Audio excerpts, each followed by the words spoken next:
नमो बुद्धाय, जय भीम। मैं राजरत्न अम्बेडकर आज आप लोगों को एक जानकारी देने के लिए ये वीडियो बना रहा हूँ। जानकारी ये है कि ऑस्ट्रेलिया के ब्रिस्बेन शहर में क्वींसलैंड पार्लियामेंट में भारत के लोकतंत्र को लेकर वहाँ पर व्याख्यान, वहाँ पर समारोह का आयोजन किया गया है और उस व्याख्यान के लिए मैं वहाँ पर जा रहा हूँ। India forwarding at the liberty, justice, equality and fraternity, इस मुद्दे पर ये कॉन्फ्रेंस होने जा रही है और इस कॉन्फ्रेंस के लिए मैं भारत की ओर से भारत के लोकतंत्र की क्या अवस्था हुई है और भारत के सेकुलरिज्म को, धर्मनिरपेक्षता को कितने हद तक हम उसको हासिल कर पाए हैं और आज भारत की धर्मनिरपेक्षता किस अवस्था में है, ये सारी जानकारी देने के लिए मैं भारत की ओर से doctor BR Ambedkar mission society Australia के माध्यम से मैं वहाँ पर इनवाइट मुझे किया गया है। तो भारत की जो भी हालात है, जो परिस्थिति है, वो वहाँ के ज्यूरिस्ट, वहाँ के कॉन्स्टिट्यूशनलिस्ट, वहाँ के पार्लियामेंट्रियंस, इन लोगों के सामने रखने का मौका मुझे यहाँ प्राप्त हुआ है। तो उम्मीद करता हूँ कि भारत की सच्ची परिस्थिति वहाँ पर मैं प्रेजेंट कर सकूँ।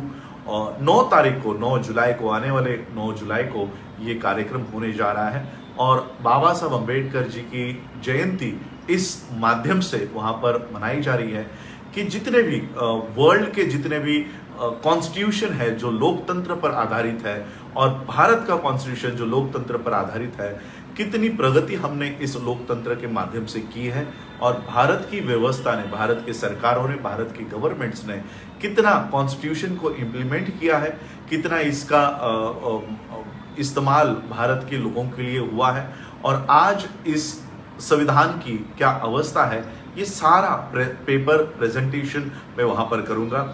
और इसमें मुझे यूके के अम्बेडकराइट्स काफ़ी हद में मदद कर रहे हैं ताकि भारत की असली परिस्थिति हम वर्ल्ड के सामने रख सके।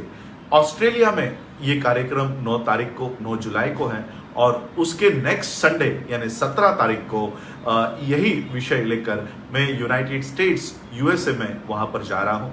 तो भारत की जो परिस्थिति है, सेकुलरिज्म है, धर्मनिरपेक्षता है, ये हम देख रहे हैं। कल ही सुप्रीम कोर्ट ने नुपुर शर्मा के मोहम्मद पैगंबर साहब के ऊपर जो टिप्पणी इन्होंने की थी उसके लिए फटकार लगाई है। तो ये भी एक एडिशनल दस्तावेज हमारे सामने, ये कॉन्फ्रेंस होने से पहले हमारे सामने आया है। तो भारत की धर्मनिरपेक्षता किस तरह से तबाह हो रही है, किस तरह से मिटाई जा रही है, ये इसका एक सबूत है। लेकिन फिर भी देखिए, हम लोग हमेशा ये देखते हैं कि सुप्रीम कोर्ट हो, ED हो, CBI हो, ECI हो, किस तरह से काम कर रही है। सुप्रीम कोर्ट के जजेस ने नुपुर शर्मा को, BJP को फटकार लगाई, लेकिन ऑन रिकॉर्ड, ऑन जजमेंट इसका कहीं पर भी उल्लेख नहीं है। तो सिर्फ ओरली फटकार लगाने से क्या होगा और जब तक वो रिकॉर्ड पर नहीं आएगा, इसलिए ये इस तरह से सुप्रीम कोर्ट्स भी काम कर रही है। ये भी हमारे पास एक और प्रूफ आ गया है कि सुप्रीम कोर्ट ओरली फटकार लगाती है और रिटर्न में इसका कहीं पर भी जिक्र नहीं कर रही। तो ये सारी परिस्थिति यहाँ पर हम भारत की मैं वहाँ प्रेजेंट करने जा रहा हूँ। आज मैं लखनऊ में हूँ और लखनऊ में भी संविधान सुरक्षा आंदोलन की मीटिंग यहाँ पर है, स्टेट कमेटी मीटिंग है ये उत्तर प्रदेश को लेकर। इसी संविधान सुरक्षा आंदोलन की ब्रांचेस सभी स्टेट्स में हम लोग ओपन करने जा रहे हैं और संविधान को लेकर जो खिलवाड़, जो छेड़छाड़ भारत में शुरू हो गई है, शेड्यूल कास्ट का रिजर्वेशन पूरी तरह से पब्लिक सेक्टर को प्राइवेटाइज करके खत्म किया जा रहा है, एजुकेशन का रिजर्वेशन न्यू एजुकेशन पॉलिसी लाकर खत्म किया जा रहा है, नौकरियों को हमने देखा अग्निपथ की क्या अवस्था हुई। मैं तो कभी कभी शेड्यूल कास्ट के लोगों को, उन लोगों को शर्म आनी चाहिए कि 17-18 साल के बच्चे, उनके लिए अगर कोई कानून बनता है जो उनके हक और अधिकार छीने जाने वाले हैं, तो वो सजग है, वो सतर्क है, वो रास्तों के ऊपर इन कानूनों का विरोध करते हैं और प्रधानमंत्री तक को वो कानून पीछे लेने के लिए schedule caste, schedule tribe, OBC, NT, DT, VJ, इतने सारे कम्युनिटी के लोग जो संविधान की वजह से नौकरियां हासिल कर रहे हैं, जब उनकी नौकरियां छीने जाने वाली है तब कोई भी आंदोलन नहीं कर रहा।